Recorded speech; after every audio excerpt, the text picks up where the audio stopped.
Well, ka nui te mihi kia koutou, kia ora, good afternoon everyone. It's good to be here with our hard-working Minister of Social Development, Louise Upston, and can I say thanks to all of you for coming out on Sunday for this announcement, which is all about steering our young people away from a life on welfare into work. Personal responsibility is not only one of the National Party's core values, I think it's actually shared by most New Zealanders. And our goal must always be to help everyone lead lives of dignity, independence, self-reliance, and above all, work. Because work gives people something welfare never can. Work is where we learn to show up on time.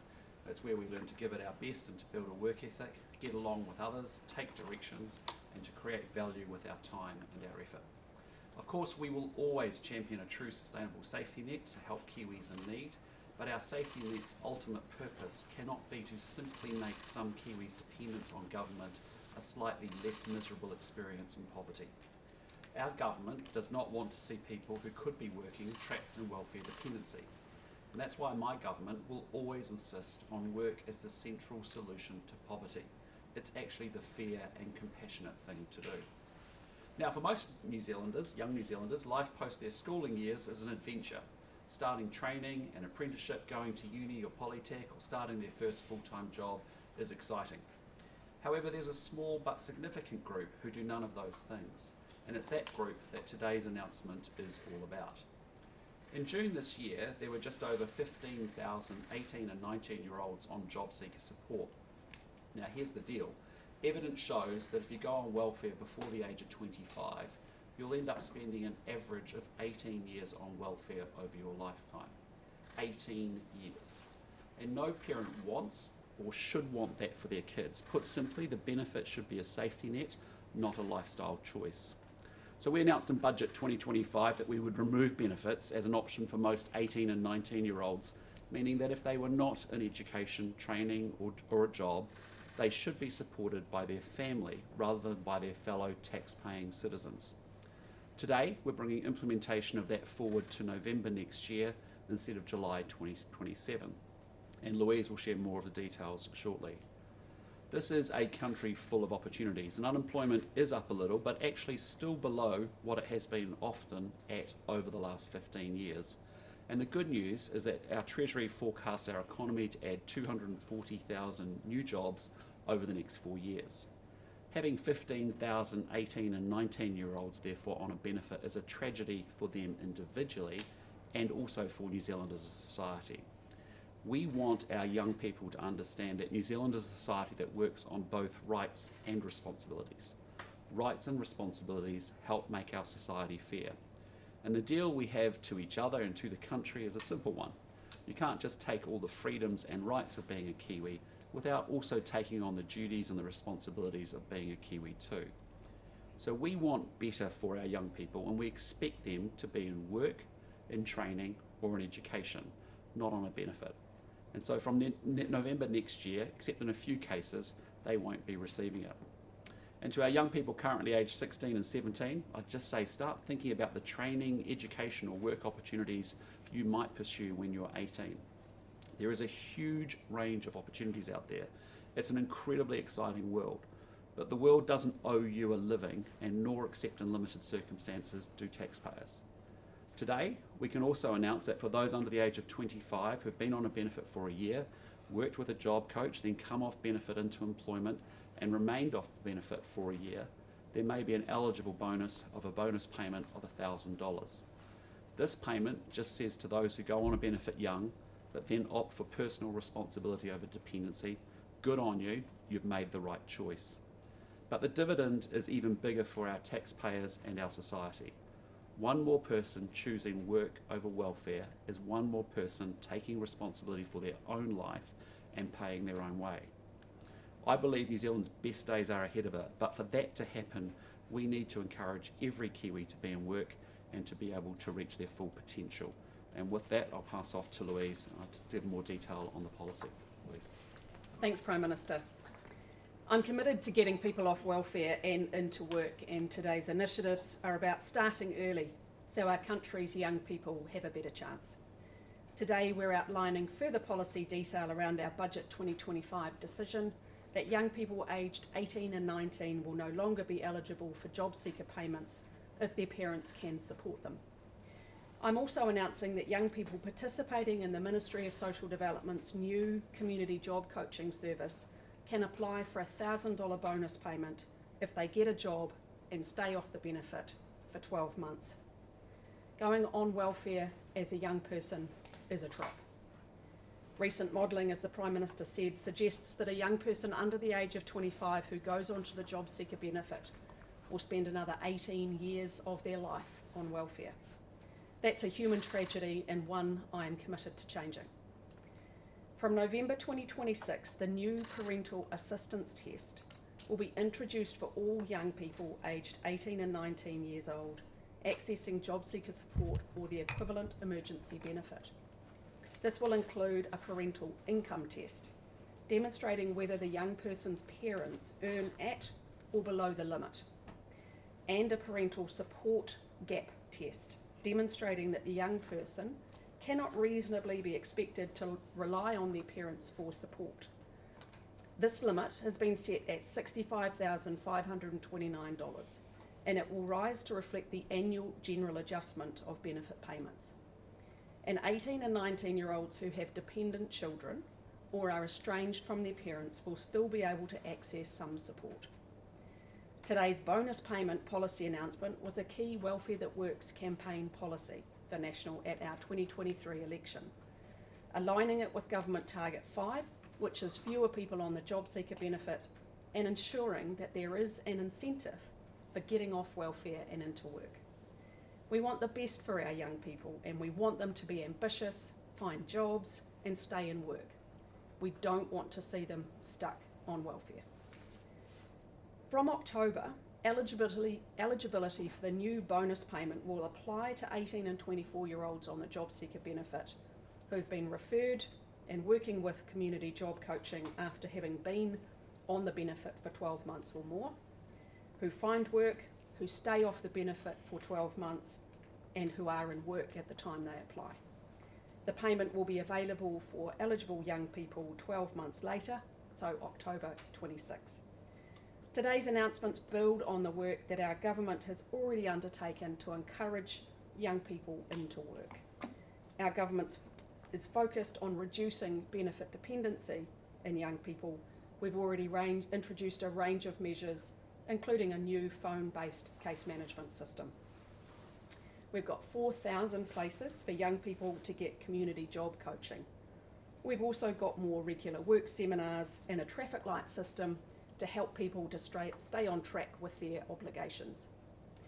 Our government is making great progress against many areas which will create jobs, and as Treasury forecast in Budget 2025, that means 240,000 jobs should be created over the next 4 years. This will provide plenty of opportunities for our young people to get into work. I'd like to take this time to thank MSD for their hard work and commitment to getting job seekers into work. These efforts are very much appreciated. Our announcement also completes a key step in the Q3 action plan to deliver better public services and is in line with the New Zealand First National Coalition Agreement. As I've said, I'm determined to ensure that our country's young people get the best possible start and reach their full potential. And these policies are a start at improving their lives. Back to you, Prime Minister. Well, thank you, Louise. Why don't we actually take questions on the announcement first, and then we can go to general questions of the day after that, if that's okay. Over to you. Does the parental income test take into consideration the number of children that's in the household, medical expenses for the parents? It's just taking into consideration their income, and that's why it's an income test.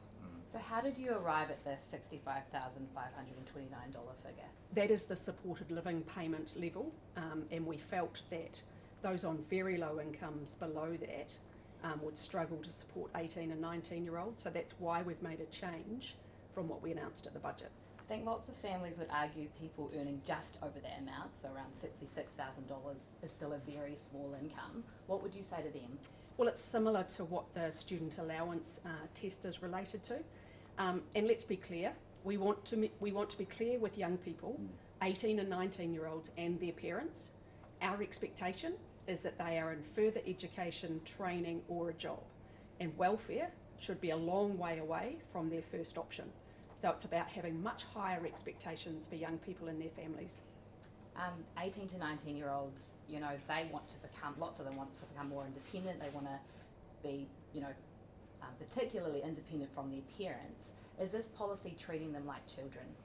No, it's not. It's very much speaking to our aspiration for them. And that's where, in terms of having a great life, further education, study or a job sets them up for a great life. Getting trapped on welfare doesn't do that. And that's why it's really important for us to be clear with 18 and 19-year-olds that we expect better of them. I'll just say, I think, you know, we have incredible young people in this country who work incredibly hard. There are some amazing people that come to mind when I say that I've met in recent months even. But, you know, this is also a responsibility for the individual to actually have a plan for where they want to go and what they want to do. It's also a call to responsibility for parents. These are your children. You want them set up to do better than you did.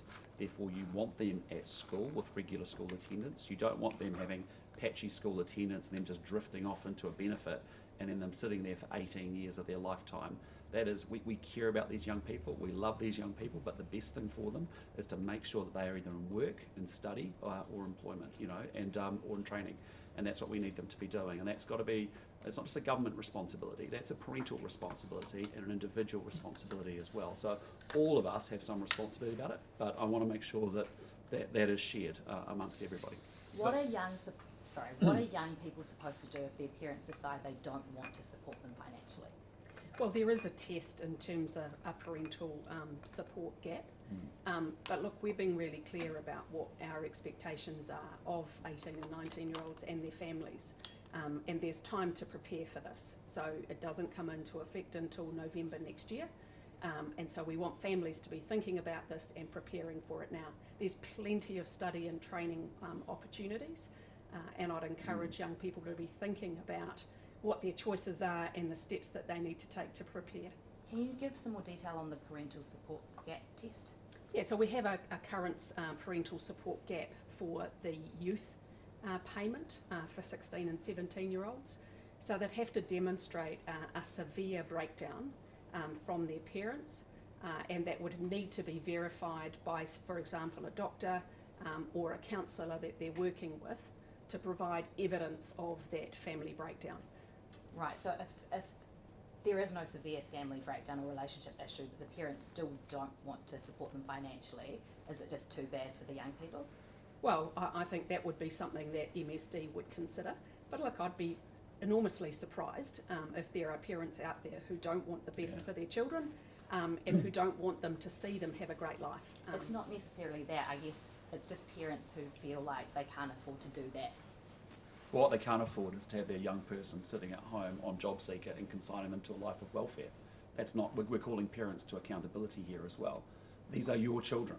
You have these children. You want them to have a fantastic future that is much, much better than yours. And so get them to school, make sure they're attending school regularly, and make sure that they're set up so when they come out at 18, they can actually go straight into a job, they can go into further education or further training. That's what you want for your kids, right? You want them to be able to do better than you did. And so, yeah, that is a parent responsibility. And yeah, we're calling parents to account, I get through this policy, but it's very deliberate, very necessary. Have you spoken to any parents who may now need to support their children financially to inform this decision? Well, the feedback I've had from parents is they think it's great news. You know, they want to have the ability to make sure their kids aren't sitting at home and that they are doing something constructive. And so the feedback I've had has been incredibly positive. And with 4,000 18, 19-year-olds expected to come off the benefit, was there any considerations in terms of their mental health, disabilities?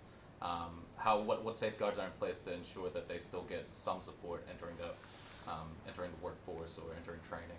Yeah, so they'll still get support if they need it to find a job through MSD. And as we say, we're really encouraging them to think about what their options are ahead of that time frame. MSD continues to be available to provide training opportunities, to connect them with job opportunities and support in the community. Are there jobs out there for young people? Yes, so that's where I've met with employers just this week in a number of interwork workshops and it's great to see employers taking on a range of people that MSD's been working with, and we expect as those new jobs come on stream, there'll be even more possibilities open to them. But it's also about encouraging them to take on training or further education to take those steps to get ready for employment. And I'd just say, also a number of, I was in Dargaville recently, talking to the Coomera industry, desperate to get young people into it, find out that young people show up for work for a little bit and then bugger off and don't show up for the rest of the week. And actually that's what we're trying to get. We're trying to get those young people connected with work so they can actually learn to show up on time, have a work ethic, join a team, work hard, and get self-worth from it. That's really important. So we know across the country there is actually opportunities for young people. And also in the context even of our unemployment rate, which has been up at 5.2%. In the context of the last 15 years, we've had much higher unemployment than that over that period of time as well. So, there is opportunities for young people. What we have to do is help them get work ready. That's why the work of MSD with case managers and everything else and all the other support services, resume preparation, skills, training that is needed, that support is phenomenal. But we also need the young person and we need the family to step up and take their responsibility too. You reportedly made a comment a couple of days ago that too many school leavers are on the couch and playing on a PlayStation. Is that your position? Who said that? Sorry? Apparently you did. Where did I say that? And Rotorua recently? Could have done, yeah. What I mean by that is it's unacceptable in a first world country where we came to power to have 55% of New Zealanders, Kiwi kids, not at school regularly. We don't want that for them. We don't want them sitting on the couch playing PlayStation and not in education, training or work. That's really important. This is a country that we have proudly moved, I think, school attendance up 12 points just in the last 18 months. For the first time ever, it's actually higher than pre-COVID levels is what it's looking like. But we still have a lot of work to do because I want our kids to be able to do incredibly well in the future. But if they're not as well educated as the kids in Ireland, in Canada, in the UK, in the Australian states, the American states, we expect them to be at that same standard. And therefore that means parents, get your kids to school more than 90% of the time. And means parents take responsibility to make sure your kid is in training, learning or education after they turn 18. Pretty simple deal. Can you talk about what compliance there is with this new system and also see some kind of auditing to make sure that parents aren't gaming the system? Yeah, so part of it, if a young person, 18 and 19, did come into MSD and apply, as I said, they'd need to have evidence of parental assistance gap, both for support and for income. And just like any other benefit, you have to continue to say you are eligible. If your circumstances change, you have to note that, and there's consequences across the welfare system if you mislead in any way, shape or form. The data shows that if you were under 25 hopping on the benefit, you're on there for 18 years. What does the data show for people jumping on the benefit before 20? Yeah, so that figure is higher. From memory, it's 22 years. And what we want to do is ensure that young people don't get caught in that trap. And just to be clear, it's over their lifetime, so it's not a consecutive period of time. But look, we don't want that for our young people. And in most audiences, when I use that 18-year figure, and I'm sure the Prime Minister is the same, people are shocked. They are absolutely shocked and appalled, and it is significantly higher than it was in 2017 when we left office, right? We must reverse that trend, and we want better for our young people, and that's exactly what this policy is delivering. And so I think through this sort of policy, we're also resetting the expectations on our young people going forward from here as well, which is we are saying, look, we care about you, we love you, but we really want you to realise all that potential that you've got. And we're here to help and support as much as we can, but you also have to take responsibility for that. And actually just consigning you to a life on welfare for 18 years is utterly unacceptable.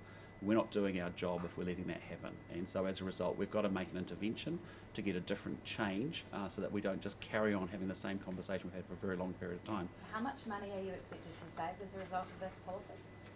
So we're going to be saving less than was announced in budget 25, so it'll be $39 million a year. But I want to be clear, this is not about savings. This is about saving young people from a life stuck on welfare. This is about creating opportunities for 18 and 19-year-olds that they wouldn't otherwise have. Why will it be less now? Because we have changed the threshold in terms of the income. By putting an income test in, it means there will be some young people who are eligible to be supported by the Jobseeker benefit. So we are saving less than we would have been otherwise when we announced it in Budget 25. And for the younger people in areas outside of Auckland, Wellington, Christchurch, and more rural areas, is there any testings that make sure that they get good job seeker support and education support as well? Yeah, it's no different no matter where you are across the country. We have the same expectation of every young person, whether you live rurally, whether you live in a city. Our expectation is for young people and their families, we want them to have a great life full of opportunities and for them to fulfil their potential. And great series of opportunities. You know, this is the part of our economy that's actually growing very strongly at the moment, is in rural communities, South Island, primary industries, where there's huge opportunities for young people to get involved in those sectors as well. Prime Minister, any update on the New Zealanders who are on the flotilla in the Middle East? Yeah, look, I mean, as I understand it, all vessels associated with the flotilla have been intercepted by the Israeli Navy. They have said now that they actually have all passengers are safe. For us, we've had that long-standing do not travel to Gaza in place for some time for obvious reasons, but we've also had a consular partner check in with the 3 New Zealanders involved. We'll continue to do so in the coming days, expect to continue to offer that support.